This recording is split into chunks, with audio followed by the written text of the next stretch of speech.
6 মাস যাবত খুঁজে আমি লা ইলাহা ইল্লাল্লাহ মুহাম্মদ রাসূলুল্লাহ বের করতে পারি না, আছে কোথায়? কোথায় এই হাদিস? শেষ পর্যন্ত হয়রান হয়ে গেলাম, রাত দিনের বলা হাদিস সেটাই খুঁজে পায় না। লা ইলাহা ইল্লাল্লাহ মুহাম্মদ রাসূলুল্লাহ কোথায় আছে, কোথায় আছে খুঁজেই পায় না।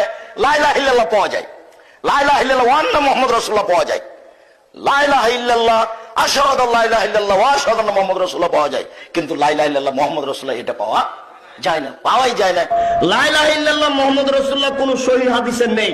লা ইলাহা ইল্লাল্লাহু মুহাম্মাদুর রাসূলুল্লাহ এই বাক্যটি সহিহ মুসলিম শরীফের ১ম নম্বর খণ্ডের কিতাবুল ইলম অধ্যায়ের ৮ম অনুচ্ছেদে উল্লেখ করা রয়েছে। বাবুল আমরি বিকিতালিন নাস হাত্তা ইয়াকুলু লা ইলাহা ইল্লাল্লাহু মুহাম্মাদুর রাসূলুল্লাহ। একই ভাবে ইমাম তাবরানী তার দুআ বইয়ের ১৬ নম্বর হাদিসে উল্লেখ করেছেন কালিমায়ে তাইয়্যিবা লা ইলাহা ইল্লাল্লাহু মুহাম্মাদুর রাসূলুল্লাহ। একই ভাবে ইমাম বাইহাকী রাহিমাহুল্লাহ তার আসমা ও সিফাত বইয়ের ১৯৫ নম্বর হাদিসে উল্লেখ করেছেন লা ইলাহা ইল্লাল্লাহু মুহাম্মাদুর রাসূলুল্লাহ। এই বাক্যটিকে কালিমাতুত তাকওয়া বলা হয়। আমাদের ছোট ছোট বাচ্চারা বাগদাদি কায়দার ১৭ নম্বর পৃষ্ঠা থেকে এই বাক্যটি মুখস্থ করেছে। আর এই বাক্যটি হাসান লে জাতি হাদিস দ্বারা প্রমাণিত।